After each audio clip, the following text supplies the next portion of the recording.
Hola, mi nombre es Alejandro Jurado Sánchez y soy de la carrera de Ingeniería Mecatrónica y también del grupo 1MM2.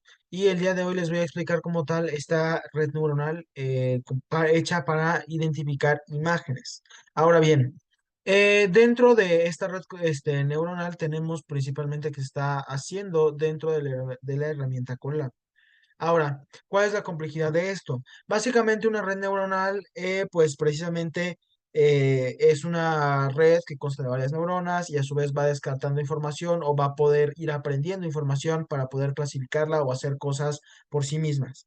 Ahora, el problema de todo esto es que generalmente, por ejemplo, en el video pasado vimos que teníamos como tal valores numéricos que mediante cálculos o mediante pruebas como tal, nosotros le enseñamos a una red neuronal de cómo pasar de una unidad de medida a otra unidad de medida, mediante ejemplos. Entonces, la red neuronal básicamente, mediante entrenamiento, iba descubriendo qué operaciones y qué resultados se iban acercando más y cómo lo hacía con practicidad, ¿no? Este cambio de unidades. El problema de todo esto es que aquí no tenemos como tal un dato numérico, sino más bien tenemos una imagen. La forma de transformar esto a datos numéricos es precisamente ocupando los píxeles de la imagen. De esta manera, lo que hacemos es darle un valor al píxel y demás, y esto nos va a ir comparando o va a ir aprendiendo mediante los valores como tal de los píxeles. Y precisamente lo que vamos a hacer es, vamos a enseñarle a la red neuronal a identificar patrones y demás para que pueda identificar y clasificar imágenes. Dentro de todo esto, como ya lo había dicho, ocupamos la herramienta de Colaba y también ocupamos como tal TensorFlow y bases de datos que ya están hechas en TensorFlow, ¿no? Que es lo que está aquí. Aquí precisamente ocupamos la base de datos de FashionMist y también, por ejemplo, aquí estamos imprimiendo los datos de FashionMist, ¿no? Que pues de cierta manera pues son todos estos datos lo que hay en la base, ¿no? Ahora, posteriormente dentro de esta base de datos tenemos que obtener los datos que vamos a ocupar de entrenamiento y para pruebas. En este caso, pues son 60,000 para entrenamiento y 10,000 para pruebas. También obtenemos como tal los nombres de las categorías en cómo vamos a clasificar nuestras imágenes, ¿no? En este caso son 10 categorías. Posteriormente tenemos que normalizar las imágenes. Ahora, ¿por qué? Básicamente porque nosotros en una imagen tenemos varios tipos de color, tenemos varios tipos de valores que puede tomar un píxel. Aquí estamos normalizando a que los píxeles de todas las imágenes únicamente puedan tomar valores de 0 a 255 en una escala de grises. De esta manera, el 0 es un negro completo, el blanco es un 255, que es completo, todo lleno de brillo, vaya. También usamos como tal, aparte de normalizar esto, hacemos que los datos se guarden en caché. De esta manera se guardan en memoria y no en el disco. Posteriormente, como tal, aquí podemos observar una imagen como tal. Y ya la observamos como tal con los píxeles que tiene en escala de grises y pues ya cada píxel de estos va a tomar un valor de 0 a 255. Posteriormente, aquí, por ejemplo, podemos ver más imágenes y categorías como tal de cada una de estas imágenes, ¿no? Finalmente, como tal, aquí creamos el modelo como tal y dentro del modelo vamos a tener pues varias capas y capas ocultas como tal neuronales, ¿no? En la primera capa vamos a tener una neurona por cada píxel que nosotros vamos a analizar. En este caso usamos imágenes de 28 píxeles por 28 píxeles. Es decir, que vamos a tener 28 por 28 y esa cantidad de datos van a ser nuestra cantidad de neuronas de entrada, va a ser nuestra capa de entrada. Posteriormente vamos a tener 50 neuronas en la siguiente capa, otros 50 en la siguiente capa. Vamos a tener dos capas de 50 neuronas cada uno. Y finalmente, nuestra capa de salida va a tener 10 neuronas y cada neurona va a representar una clasificación, que son precisamente las de acá arriba, que son estas de aquí. Son nuestras 10 clases, una clase por neurona. Ahora, posteriormente tenemos aquí como tal la compilación del modelo y tenemos como tal las capas de entrenamiento, digo, perdón, las bases de datos como tal de entrenamiento y de pruebas. Aquí podemos ver precisamente que tenemos 60,000 de entrenamiento y 10,000 datos como tal de pruebas. Luego, posteriormente tenemos el tamaño del lote que nos permite que, bueno, como tal, la base de datos se haga más eficiente. Y también que, bueno, en esta parte de aquí, hacemos que los datos estén mezclados de manera aleatoria cada vez que hace una vuelta, cada vez que hace una vuelta de aprendizaje. De esta manera vamos a evitar que el orden no se relacione con una variable que el sistema tiene que comprender, sino que el orden sea completamente indiferente a la imagen que se le muestre como tal.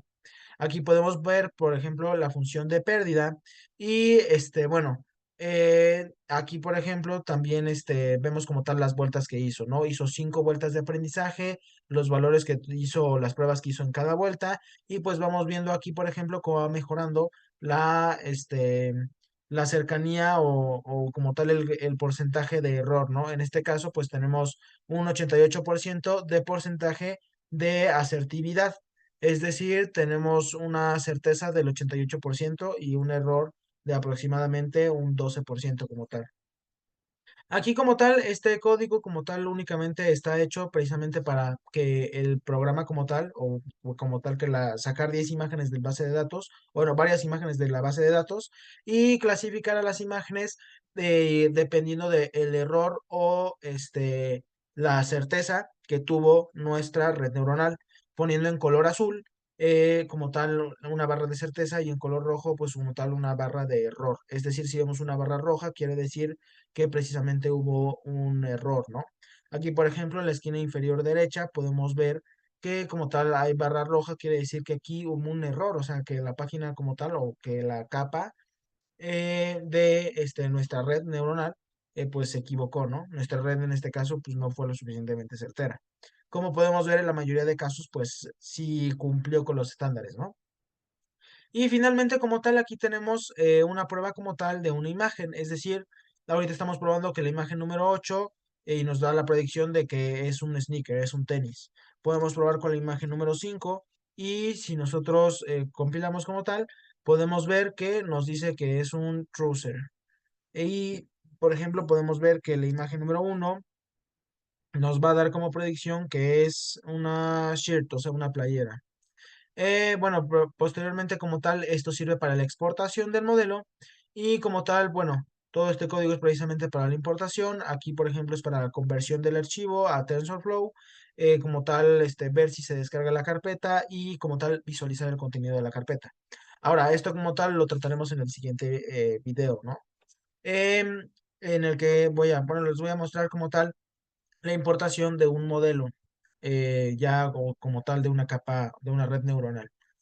Finalmente, como comentario, puedo decir que las redes neuronales pues realmente son muy capaces de hacer muchísimo tipo de cosas y también que las redes neuronales para identificar imágenes son realmente pues impresionantes.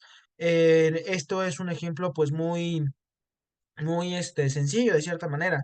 Más que nada porque, por ejemplo, podemos ver que no tiene un 100% de certeza, sino también un 88% de certeza.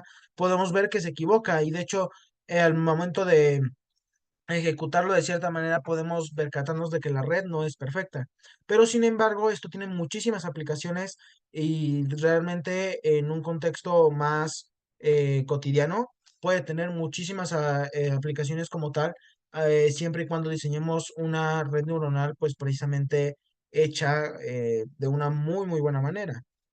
Si nosotros diseñamos una red neuronal para identificar ciertas imágenes, ciertos, por ejemplo, rostros incluso y demás, son redes demasiado complejas, pero al fin y al cabo van a tener una asertividad muy grande y van a sacar cálculos de una manera muy rápida, por lo cual concluyo que en la actualidad, aunque no lo parezca, esto es el futuro y tiene muchísimas aplicaciones. Gracias a estas vamos a poderlas aplicar en muchísimos aspectos y poder evitar o hacer muchísimas cosas en cuestión de muy poco tiempo.